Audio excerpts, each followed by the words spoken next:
I'm going to kind of get into some quick introductions, both about who I am, what we do here at Reviewr, and then we'll kind of jump into the main bulk of the discussion. But today's webinar is really how a lack of or the right tools is hurting your association when it comes to things like award programs, grants, scholarships, abstracts, and potentially how that bleeds into revenue generating opportunities, member engagement, all those other things, volunteer engagement that come along with it.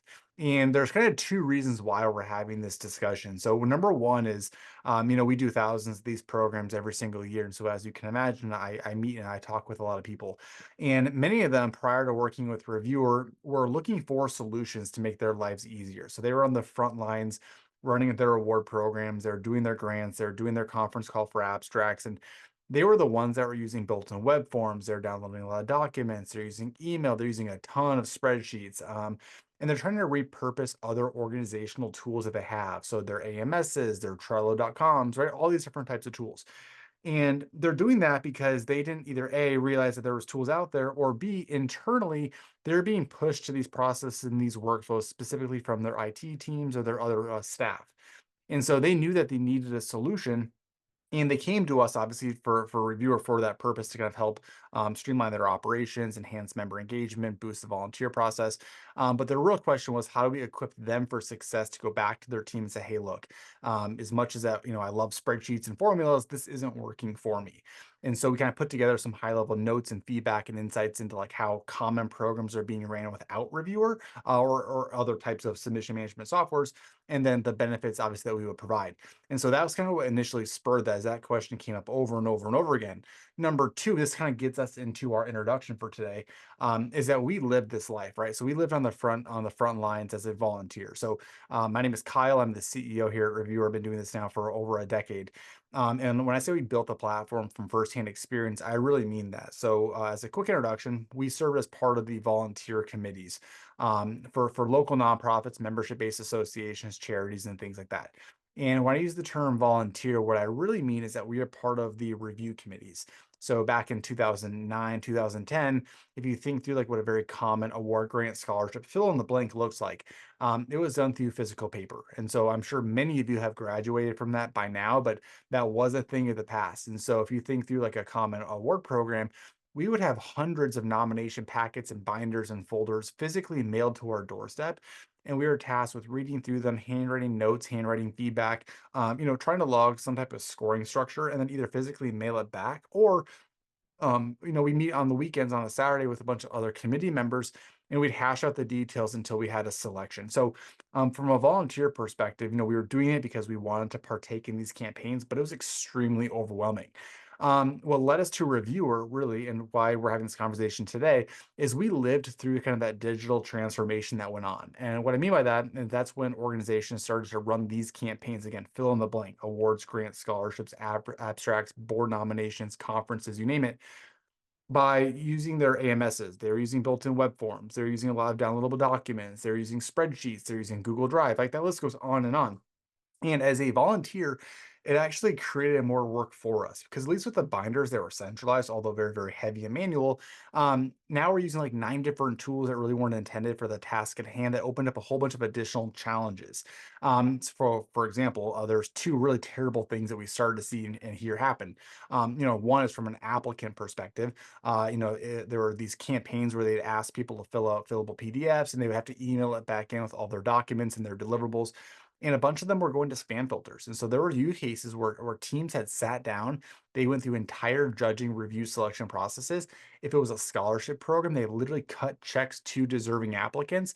And then they found out months later that there were a handful of high school seniors in that use case that were looking to have their lives changed that didn't get included in the selection, right? That just, as a mission-driven organization, both from our team's perspective and yours, that just can't physically happen.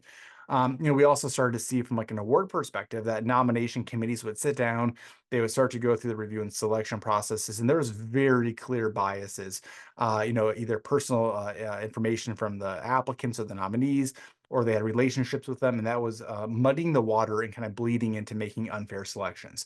And so we kind of got, quite frankly, fed up with this, and we built an online platform that was really intended to streamline and run these entire programs from literally start to finish. with kind of two main goals. So number one, obviously, is help you and your team spend hundreds and hundreds of hours of less time managing these campaigns. We get it. I have an almost 4-year-old. I got a second one on the way, and so I'm often working from home at Wednesdays at 9 p.m. And for you, that it just can't happen, right? So we have to empower you to be highly efficient. At the same time, though, from an operation perspective, we make up a very small percentage of these programs. And so, how do we elevate the experience for the applicants and the board members and the volunteers and the reviewers and things like that? So, that's where Reviewers was born. We'll kind of get deeper into today's conversation next. But the reason why I love having these calls is two things. So number one is that our platform obviously powers these programs from start to finish, but that's only a small percent of I think where we provide value.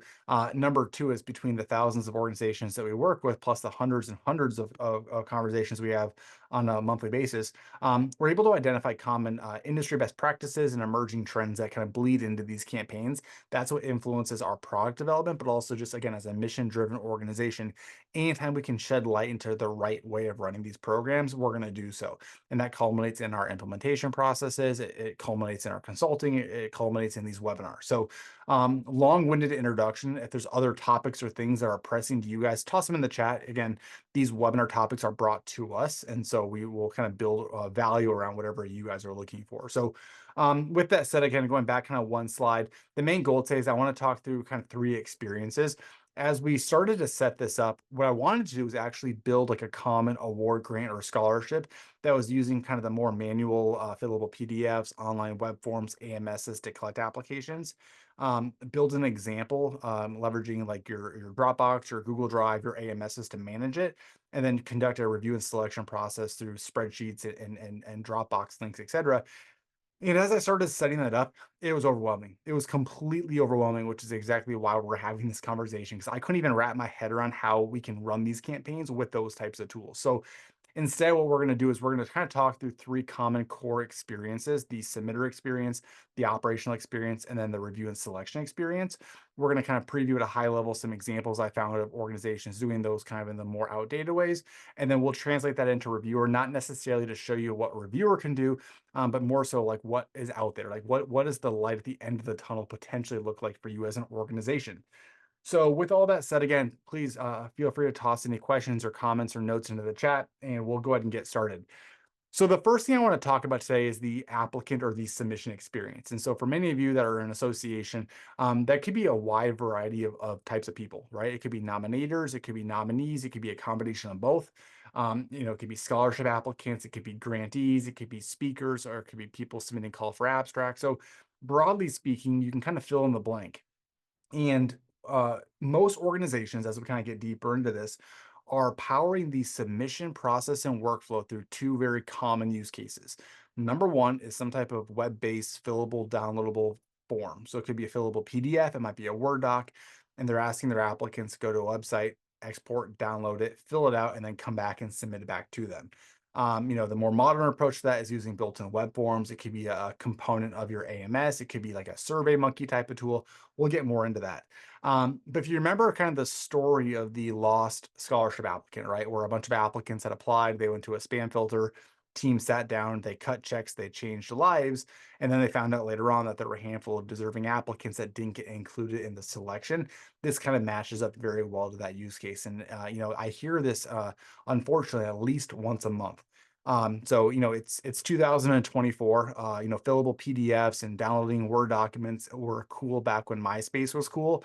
I'm starting to kind of date myself here, but at the end of the day, like from an applicant's perspective, their experience, it could be your membership, like they have a high level, a high standard of how they want to interact with you as an organization. And we have to cater to these personalized experiences around that, right? We want to make sure that their experiences are memorable and as lower barrier as possible, especially if we're talking about an award program. And the reason why I say that is a lot of times with awards, there's two components to it. You have nominators, right? Or these are people who are coming in and submitting nominations on somebody else's behalf. So you can say that they're volunteering their time. So how do we lower the barrier for them? And then, of course, from like a nominee perspective, like again, every program that we're talking about, awards, grants, scholarships, abstracts, are incredibly important, right? They're your key flags, keystone marketing programs. They're for member engagement and operations. And so how do we elevate the experience for the applicant? And does that really mean going to a website, downloading a Word document, probably deciding not to even do it, quite frankly, or trying to go through that manual process and email it back to you? So a couple of things come into play. Number one is they're incredibly complex. And what I mean by that is I'm a Mac user. And so if you were to send me like a fillable PDF, I have to download it. I need to find like a tool to actually do it. It could be like an Adobe Acrobat form. It could be web-based. I have to fill in my information. I don't even know if it's auto saving or not. So if I lose internet connection, or if I fill the whole thing out and I save it, to my hard drive. Do I even know if it's being saved? And then once I fill it out, I have to then export it and download it. I then need to go track down all the supporting documents that you need because, as I'm sure we're all aware, you can't attach files to a fillable PDF or to a Word document. So I have to go find all of those. And then I need to somehow package it all back up and send it to you. Not to mention that I can't access it from a mobile device. I can't use my iPad. From a format perspective, it's going to be incredibly inconsistent because all of your applicants are going to be exporting them into different formats. Again, PDFs, Word documents, spreadsheets, you name it. And then what happens next, right? So once they kind of export that and submit it to you, like what is it that you're going to do with it? Are you going to get hundreds of emails with a bunch of attachments? Are you going to be asked to go and export all of them, download them, and then if an applicant wants to make a change to their form, like are you expecting them to send you another email with like one small change and then figure out like what changed from their first application to this one, or if they're submitting additional documents, trying to export those and then recombine it. Like from an operational perspective, like you will lose information. There's no doubt about it. It's completely disconnected. Number two is obviously, it's going to be a cluttered inbox. So we shouldn't be leveraging our email inboxes as a workflow management tool, although I'm guilty of that myself. It's going to go to spam. And then it kind of poses the question of like data security and privacy. So again, broadly speaking, we're talking about a lot of use cases today, awards, grants, scholarships, you name it. But any type of personal information, PII, financial documentation, payments, whatever it could be, that are being transmitted through downloadable documents and through email, pretty much loses potentially all credibility, right? We just can't be transmitting it in that format. So that's the low hanging opportunity, right? If you're one of the individuals that are using that process, the next step up would be online forms. And I totally understand why we use forms every day at Reviewr to power submissions. The forms in Reviewr are part of a bigger concept, right? They power profiles, which I'll show you. And I totally get why we might be spinning up like a Google form or a Jot form. From a submitter experience, it's significantly better than fillable PDFs, right? I can go to your website, I can answer questions, I can fill it in. There are opportunities that are being missed. So they can't save, they can't log out, they can't come back later. You have no visibility, right? So you have no idea who's filling these out. So you can't send them reminder messages. At Reviewr, we see about a 30% increase in participation rates just off of that alone, because it's very common for people to start these processes or workflows and then never finish. Specifically speaking, if you're asking me to go to your website to download a Word document, I'm probably going to download it, visualize it, and then never come back, right? So that percentage probably goes up quite a bit. But at the same time, though, that's only from the applicant's perspective. It's a jump up from fillable PDFs, but it's still just a generic online web form. So you lose the ability to have more complex workflow. So for example, if you're in a Word program with like 10 different categories, maybe you want to run eligibility checks, or maybe you want the system to display different award categories based off of information that they're putting into the system. Like you can't do that stuff with these other type of platforms. If you're collecting things like reference requests, which I'm going to show you here in just a minute, you absolutely can't do it that way. So what's going to happen is either the references get submitted through the form as just a generic file upload, which means that the applicant saw the content of it, which is kind of a big no-no, or you're going to have references submitting to you guys emails with a bunch of random documents. You have to figure out who is for, you have to attach it, you have to redact it, all that kind of stuff. So, I can go on and on and on. I think we could probably create our own webinar around kind of the proper way to collect applications. But kind of to summarize, like we talk about accessibility concerns, data security, obviously file uploads, and then operationally speaking, like once these applications come in, like what are you going to do with it? So I'm going to show you what that process looks like, and then also how I would run it in Reviewr. So jumping back over to a different screen, I found a couple examples. I'm going to try my best not to show logos for who these people are, but this is a built-in web form. It's a fillable PDF. So I can go to the website, I can download this right away. If I start typing in here, you can see that I can enter some text, but I have no idea, like, is this auto saving or if I wanted to send this to the organization as my application, do I have to export it? And if I export it, is it going to export with my responses? Like, is it going to be blank? I don't know these things yet. And so, I hope I don't go through this entire form answering these short answers and essays, these budgets, just to find out that I didn't save any of it. So if I download this and use Adobe Acrobat, I know for a fact that will work. But now I'm, trying to fill this out. You will notice that there is some PII in here. So we have EIN numbers, we've got legal information, we have budgets. And so a couple things are problematic. One is I'm storing this locally. Two, I'm gonna have to download it into a very digestible manner. And then three is I need to send this back to you. And I don't know how I'm gonna do that. Am I gonna upload it to some site? Am I gonna be sending it as an email attachment? Like, the data security risk is pretty concerning right off the bat here. But again, from an applicant perspective, like, I want to be careful with how I word these things. Like, it's not 1992. Like, this is not how I, as a member, want to be engaged with. And I do know for a fact that, talking with some of the other association management companies out there, that one of the more challenging demographics to engage is the younger demographic, right? We need to get them early. We need to engage with them because we need their membership for the next 40 years. And so, is this the right way of doing it? So I'll kind of just leave it there. So again, graduating from this, we kind of get into things like your job forms. So again, visually speaking, significantly better, right? Your built-in web forms, they look much better. With that said, I can't save, I can't log out, I can't come back later. I have no idea as an applicant like what the next steps look like. I don't know have any transparency. I can start to fill this out. It's extremely long and lengthy. So I live here in Nebraska, and it's thunderstorm season. So what happens if I fill out all these short answers and essays and I make it halfway through and I lose internet? Like, did I just lose all that hard work? I have no idea. They're kind of like rhetorical questions. This form goes on and on and on. And then you're going to notice at the bottom, there is a file upload. It says, no more than 10 slides. So I can't set limitations. There's just one generic file upload. So at some point in time, you as an operation team need to figure out like what files belong to like what request.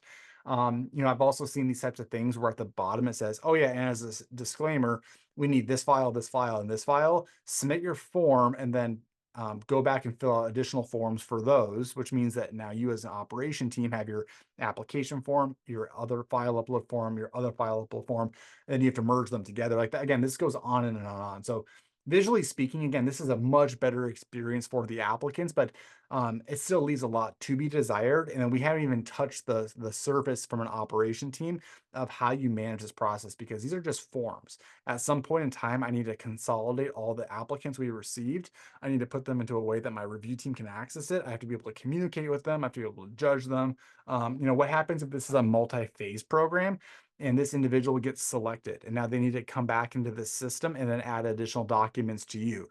So what ended up happening is you use these built-in web forms or these Google forms to collect a bunch of stuff. You have workflows, you've got communication, judging, sorting, all these great things happened. And then now they're going to send you a bunch of random attachments and documents. Like, what are you going to do with that? So again, I'm going to show you another example here in just a second, but ultimately, how does this visualize in Reviewr? So right off the bat, I think hopefully we can instantly knock it out of the park from an applicant perspective. So most of our clients are going to use their existing websites, and that makes total sense. You've got content control, you've got branding control. I wouldn't change a thing. Most people use their websites, they have information about the campaign, and they put a link that says click here to apply. That link will then transition them from their website over to Reviewr. Where you send them is kind of up to you. As an engaging applicant experience, many people will send them to what I call a microsite. So you can have like a middleman between your web presence and then the portal. They can come back, they can save, they can log out. They can reiterate dates, deadlines, criteria, download documents. But the main goal is to get people into the submission form. And I want to kind of run through a common award example. Again, I want to showcase, things that we can do or other potential platforms like Reviewr that you just physically will never be able to do using the other examples I offered. Your built-in web forms, your AMSs, your Salesforces, your fillable PDFs. Obviously, your physical paper-based processes can't do these either. So if this isn't relevant to you, we can kind of keep going on. But again, just trying to showcase that like things that we can do that they just will never be able to. And so that kind of starts with a concept called a profile. So again, if you think through a common award, grant, scholarship, abstract, fill in the blank, there's a ton of moving parts. You have people, and then you've got submissions, and then you have documents. And I use the all three of those plural because you might have multiple contributors, you might have multiple forms, either initially and or long term. You might have multiple file types. You might have additional deliverables being submitted on your behalf. So references, transcripts, you name it. And then at some point in time, you're going to be reviewing this information. Hopefully, you're conducting a review, you're collecting a selection process. You are going to be communicating with them. And so the idea is that everything starts with a profile, and then long term, it holds on to all those activities into one centralized hub. So think of it as like your very paper manual based binder system, but virtual, right? It kind of stores everything, but it's not, 110 pounds. So as that kind of progress on, the applicants put in the information about who they are, and then it drops them into the submission process. Now, this example is 100% targeted towards award programs, specifically those that are doing a nominator nominee workflow, which is a totally separate webinar that we've hosted in the past about why we feel that this is the ideal structure to run an award program. The nominator portion is meant to be very low barrier, very, very simple. Who are you? Who are you nominating? Why? So you boost volume.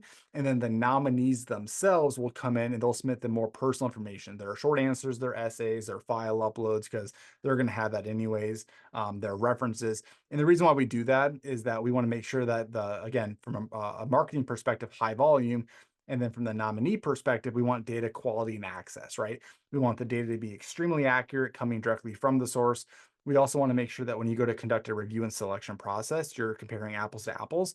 Many times, if you're doing just nominations, the quality that you're evaluating on is more of a reflection of the nominator, not the nominee. I love my wife to death, but she would write a significantly better nomination about me than I would about her. It's not that I don't love her, she's just a much better writer than I am. So is that fair to your candidates? So the idea again is to break this into two components, which again, using those traditional methods, you just physically can't do. So nominator comes in, they put in who they are, they can save, they can log out, they can work at their own pace. You can track them, right? So you can actually see how many people have started nominations, who are they, how far they made it. You can send them built-in reminder messages. You can increase volume that way. The nominee puts in who they're nominating, maybe a short blurb about why they're nominating them. Many times this does get included in the review and selection process. And then from here, they can progress on to submit more nominations, or what's going to happen is the nominee actually gets an automated email notification. So again, no forms, no spreadsheets, no downloadable documents. It just says, hey, so-and-so, you were nominated for this year's 40 under 40 awards. Click here to accept your nomination. And then from there, they click on a link, which brings them right into the portal. And what we're doing here is automatically we're merging the nomination and the nominee together into one comprehensive packet. Again, not forms, not fillable documents. It's a complete profile system. So nominee is now able to start to enter in their own information, right? So their addresses, their up-to-date contact information, really great data for you and your team to have to enrich your databases or your AMSs, whatever that looks like. They kind of then progress on to your short answers and your essays. Again, we want to make sure that this is coming directly from the source. We want to put the energy and the effort on the nominee, right? If they want to win the award, they're going to put forth the effort. And then obviously data accuracy. Nobody knows more about themselves than them. As they kind of move on, I'm going to come back here to references in a little bit. Again, a really powerful feature in Reviewr. Basically what ends up happening here is the references can come directly from the source. So I, as an applicant, will put in, hey, I want Tony to submit a reference on my behalf. I'm going to enter Tony's information. And then as soon as I move on or trigger it, it'll actually send a notification saying, hey, Tony, Kyle's asked you to write a reference on his behalf. Click here to do so. They then click on a link, brings them right into the reference. This is another webinar topic that we hosted. Let's try to avoid reference letters. Again, reference letters are more of a reflection on the person that wrote the reference, their writing capabilities, their effort levels, and less so about the candidate. So the idea instead is to lower the barrier, make it extremely easy for the reference to come in here and then just answer a series of questions. So it could be like a reference questionnaire or a reference template. This example uses an actual score sheet. So the references are ranking the candidate. I think more common, we see like a what are 3 to 5 questions you want the references to talk about. But the reference themselves simply answers these questions, and then it gets automatically attached back to the applicant's profile. So right away, I mean, we've ran through this pretty quickly, but we have nominator, nominee, and reference. All three fill out their own portions that got consolidated into one centralized hub. Applicants obviously are able to continue on. So the idea is that the references can do their work while the nominee is now doing their work. They're independent of one another, so you're not waiting on people to finish up. They can upload all of their different file uploads. Again, The challenge with the tool like a Jot form or a SurveyMonkey or a Google form is sure you can collect files, but then what are you going to do with it? In Reviewer, you can take in about 130 different types of files. I'm going to preview this for you. But the best part about that is that I never have to download them. So I can physically look at our resume or a video or an image or 130 different types of files right in Reviewer side by side with my note taking tools, my score sheets, my comment boxes, you name it. So again, it consolidates everything into one hub. The next piece of this puzzle is I mentioned it earlier on is what happens if you've got a multi-phase process where applicants either A, want to edit their submission, B, maybe you send it back to them for editing. So you say, hey, we need more details from you. Or C, if it's a multi-phase program and this is maybe a grant and the grantee now needs to come back and do grant reporting templates 6 months from now. Like there's so many different use cases. It could be a speaker who has to submit like their final proposal before the conference. So using traditional models, they submitted things through manual efforts. Now they're going to submit these additional deliverables to you manually as well. And ideally, you're going to have to somehow download and export them and merge them together. That way things stay together. In Reviewer, the applicant would just simply come right back into their profile. They can see in a view-only manner, the deliverables that they submitted to you, and they can start to either edit or add to it if you give them permission. So for example, I can receive communication, right? So you can communicate one-to-one with your applicants. We can go up to my attachment section. Again, I mentioned earlier on that we embed documents. So there's all those files that were uploaded. If we press view, you'll notice that the deliverable shows up right in Reviewer. Again, multimedia, photos, videos, spreadsheets, PowerPoints, PDFs, you name it. As I move on, I mentioned beforehand those references. So in this example, I got Jim here. Jim submitted a reference on my behalf. I could actually click view and then boom, there's the reference that was filled out. And then I mentioned the ongoing data collection. So maybe Michael has to come back and submit like a grant reporting template or something in the future. Michael would just simply come up here and click add new, pick from a list what additional deliverables you want Michael to submit to you or attachments. Michael will then fill that out right in Reviewer. And then once he or she is done, it adds itself automatically back to the profile. So again, just to reiterate, no longer do we have individual data and forms. We have a comprehensive profile that holds on to nominator, nominee, file uploads, additional submission forms, references, all in one centralized hub. We never have to leave the platform. So again, I don't think, and maybe I'm wrong, I don't think that's even remotely doable in these other types of systems. So that brings us then to operational speaking. So from an applicant perspective, I think we talked about elevating their experience.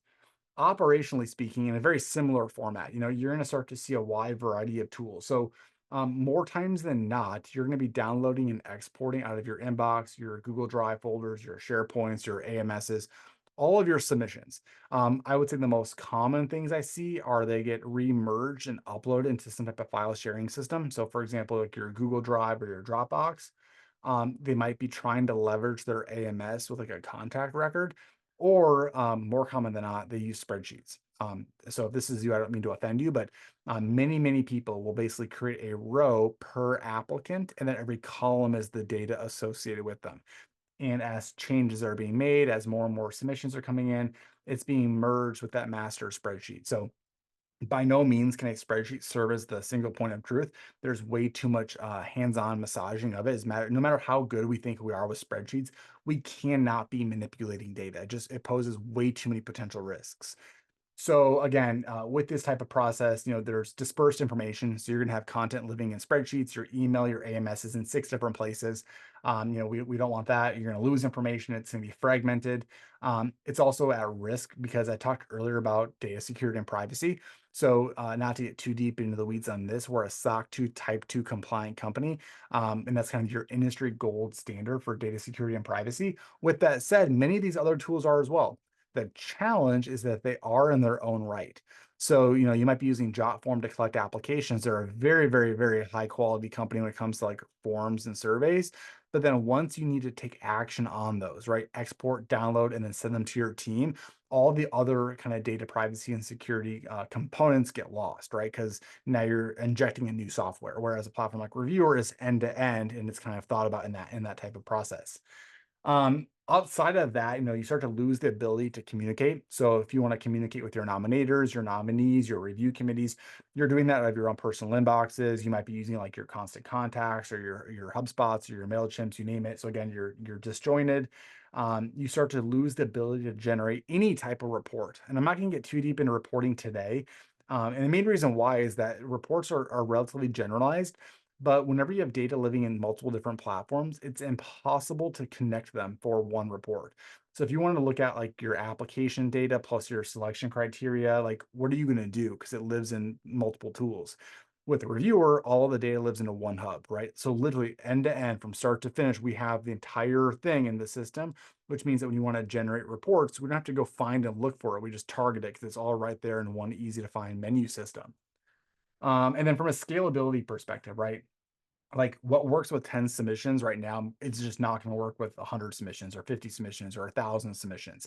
I've said it before that as much as we at a nonprofit or a membership-based association want to roll up our sleeves and put in the time and energy and the sweat and the blood equity, um, we only make up a small percentage of the program. Your applicants, your volunteers, your review committees make up a much larger percentage. So while we might think, hey, we're grinding, we're getting the job done, we can't expect our volunteers to also be doing those types of things as well. So with that said, like what does this now look like in Reviewr? I want to preview at a very high level because there's so many moving parts and components to managing these campaigns.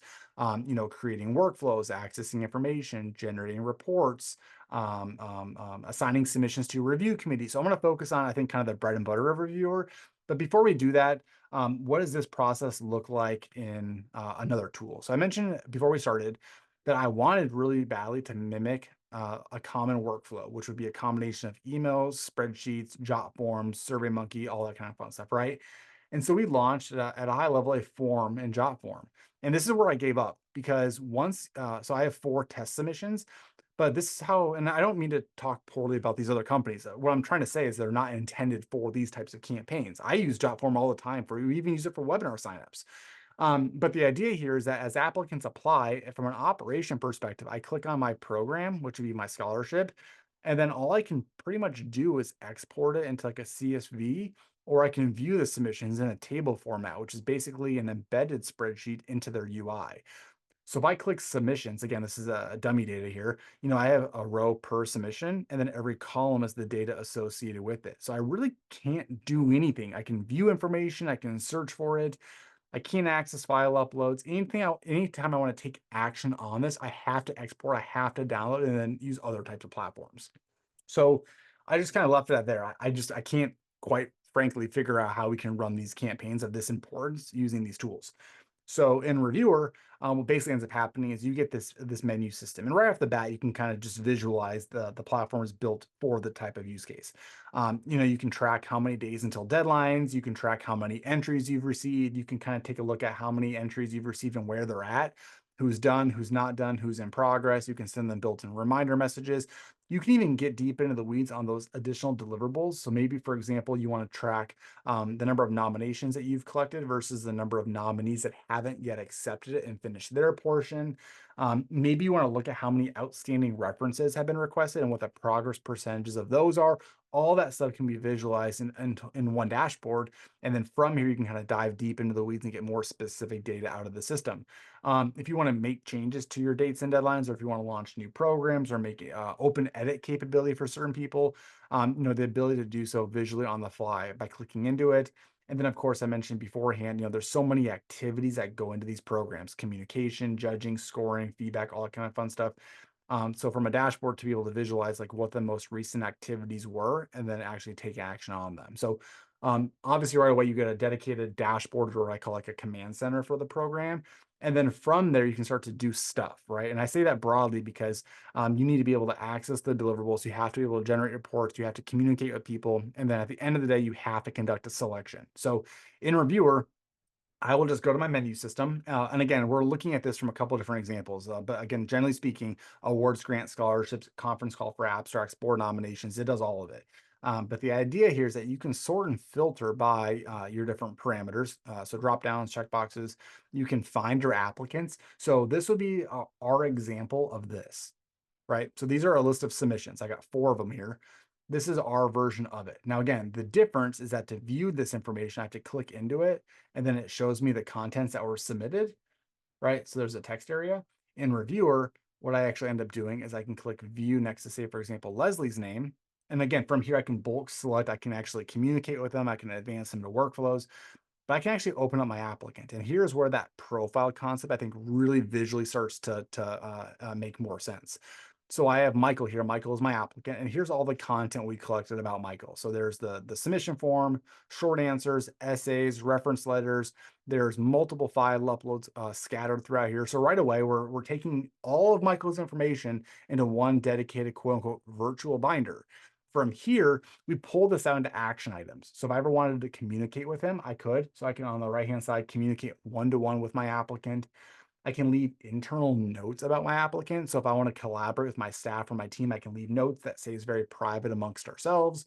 I can jump up to my file uploads. Again, this one has multiple different deliverables. From here, I can just press view.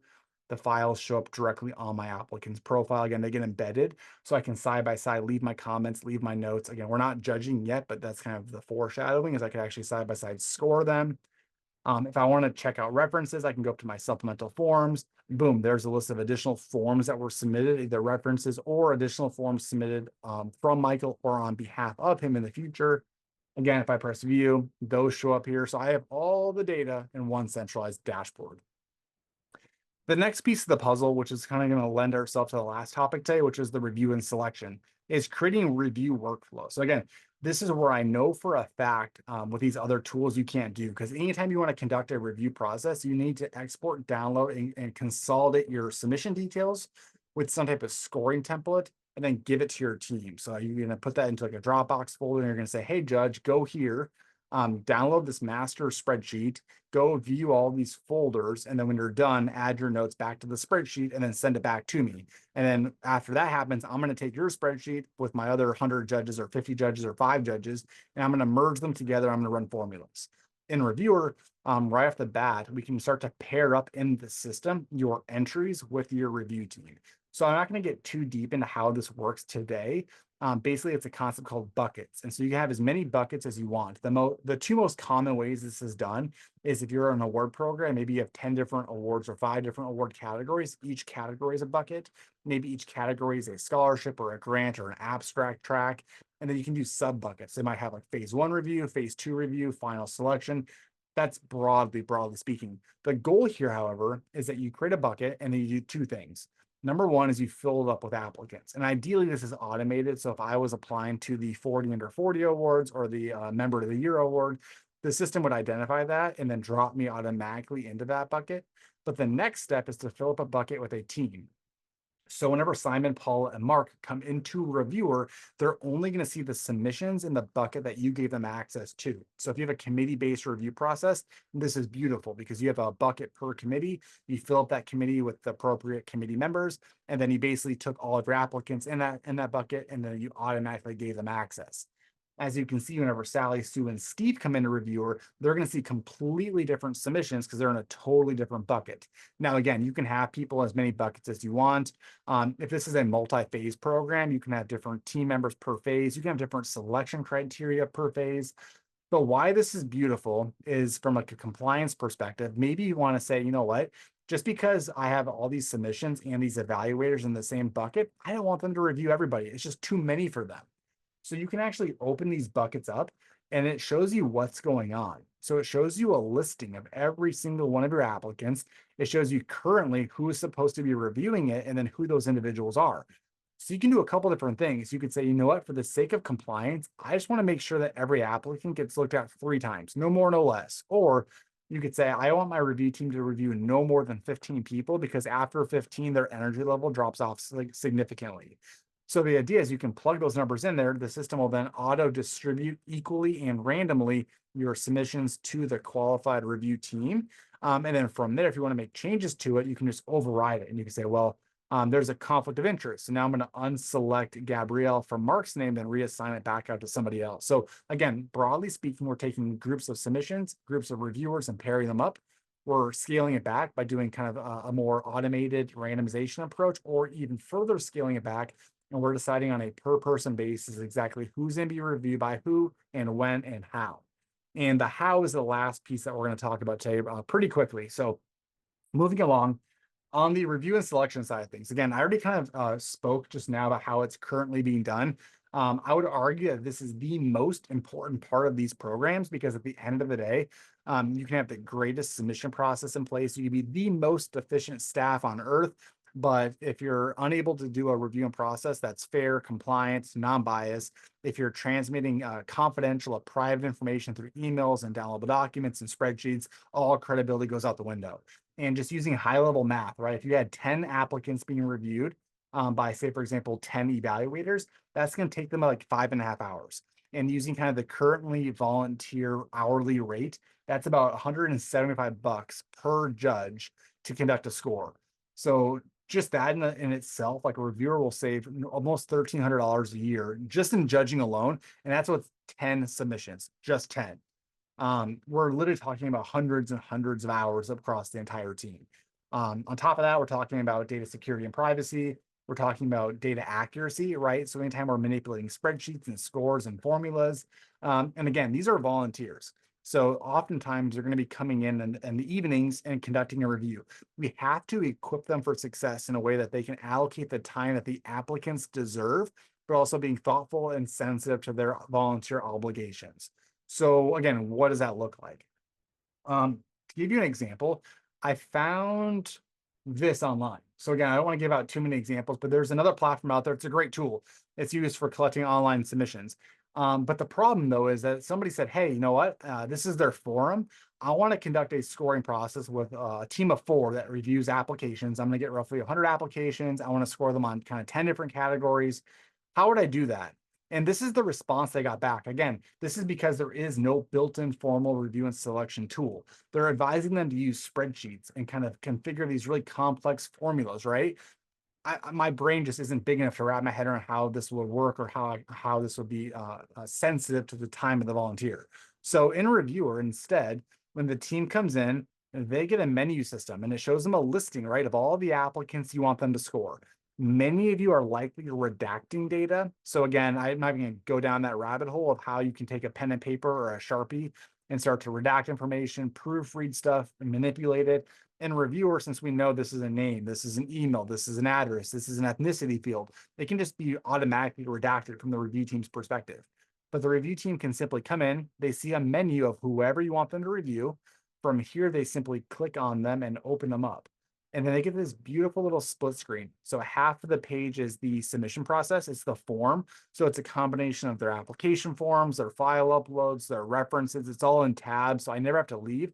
And then the right-hand side is your selection tool. So in Reviewr, selection tools are completely customizable.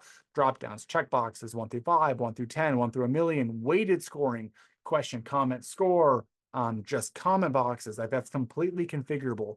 But the idea is that your volunteer review committees can side by side independently read through the nomination packet or the application forms. Again, as they're doing so, they can leave their notes, they can leave their comments, they can leave their scores, they can check out the file uploads. Again, those files do embed themselves side by side. So I can just kind of work down my list and I answer questions. I can check out my supplemental forms. I can look at my references. And then as an evaluator, once I'm done, you'll notice that it does do auto tabulations. You don't have to show this to the review team, but behind the scenes, we're taking all of your spreadsheet formulas from all of your judges and doing it in real time automatically. And it actually kicks out a leaderboard. So it shows you on a per program, per bucket, per grant, per scholarship, per award basis, all of your applicants, the team that scored them, individual scores, total scores, and average scores, and then basically creates this ranking from high to low. Now, again, we don't make decisions for you. We just give you the data to make decisions off of it. So the idea here is that you can kind of filter and say, okay, here's my highest rated candidates. Let's automatically advance them from one phase to the next. Let's deliberate about them. We can do all sorts of cool things here. I know we're getting tight on time, but one last thing I want to point out that just shows you like how a platform like Reviewr really is end to end, is I'm even going to get even deeper. I'm going to say, well, I got a judge here that scored Sheldon a 12. So my first question would be like, did they just score them really, really low? Or is this individual judge on average more strict than others? Maybe this judge has never given higher than a 13. So a 12 is actually a really, really good score. However, using traditional judging models, this applicant will be penalized. And to showcase this for you, this is a real example. It's an organization that uses Reviewr. And for years, they found out that there were applicants being reviewed by a particular judge that never, ever, ever won. Never. So they start to ask the question, like, why is that? Well, it turns out they're just a strict judge. And so we offer these reports called normalization reports. And not to get too deep in the weeds, but it shows you on a per applicant basis how each individual judge scored them on a per judging scorecard basis. And then it shows you the trend. So, for example, it says right here that Judge Judy on average scores about a 24. However, Tony scores about a 34. This is the real redacted data that I talked about. So using traditional judging models, anybody that Judge Judy scored always fell lower in the list. So now that we know that, we can start to average things out. So we change the results programmatically. And it'll basically say, okay, well, instead of getting a 23.875, that's now a one because that's that judge's average. So one means average. Anything that they score higher than average is higher than one. Anything that they score lower than average is lower than one, or 100%. So then your new results look something like this, where I got Bruce here, who is on average amongst all my judges scores 1.15 times higher than average, whereas Elon here scores 0.83 or almost 2/10 of a point lower than average. And so a lot of times our clients will use this in conjunction with your dashboards to make decisions. Again, my goal here was to kind of showcase that I've seen over now 12 years everything that goes into these programs, and the platform is built by the people for the people type of tool. And a lot of these elements, I would imagine that you guys are boots on the ground running these campaigns. You wouldn't know you need this until you need it, right? And so again, I don't want to just sit here and say, hey, here's some features that we think you might want. It's actually people like yourself who came to us and said, hey, here's the challenge that I'm running into. Great. We have 1,000 other organizations that likely have the same challenge. Let's do some research and figure out like what's going on. So with all that said, I want to make sure I open this up. I blocked off roughly 10 or so minutes for question and answer. Yeah, so question came in, where the data stored? Good question. So we operate off the AWS, so the Amazon Web Services. That's a broad statement, right? Because there's multiple different places where data can be stored. It's stored in the US. Although we have some international clients that may decide they want to store things in a different way. At the end of the day, you own your own data. Even though we're storing it or managing it, you own all of it. And while I'm waiting for more questions to come in, I mean, that kind of goes back to like our data security and privacy. I mean, we're a SOC 2 type 2 compliant company, which at the end of the day, like I mentioned, is like kind of our gold standard. What that basically means that we're extremely audited and regulated, and we kind of pass the bar with flying colors. And that includes everything from like where data is stored to penetration testing to internal company policies. Everything it has you with the best interest in mind. One thing we really didn't talk much about was payment processing. So it's becoming quite popular to leverage recognition programs as a way to generate non-membership due revenue. Can be done a lot of different ways. Obviously, you can charge small rates and fees to apply. Obviously, conferences and abstracts is another component to that. You can kind of come up with these creative pricing models. So you can have different rates for member versus non-members. You can have non-membership as a conversion way. So obviously, before you can apply, you have to first become a member, tie that into the application process. You can offer early versus late fees. You can do discounts based on the number of submissions that are collected. Lots of different pricing models that come into play. We integrate with PayPal Payments Pro. It's fully integrated. So the system, obviously, you own your own kind of balance. And so you manage your own funds. We're just the bridge between the two systems, which is great because it'll signify within our platform, our submissions. Number one is you can't, obviously finish an application until you pay. Ideally, it's like a shopping cart concept. But it'll kind of show you, okay, person is in progress, hasn't paid, person submitted but hasn't paid, person's fully submitted and has paid. You can issue refunds, you can move people around, so it's fully integrated. So, we didn't talk about that, but again, that's things that you just physically can't do with like a fillable PDF. You're right, you're gonna be asking people mail in checks or whatever it might be. That I can never do for any of you. Please don't hesitate. So again, really appreciate your time and your participation today, and looking forward to the next webinar and any future conversations that we have.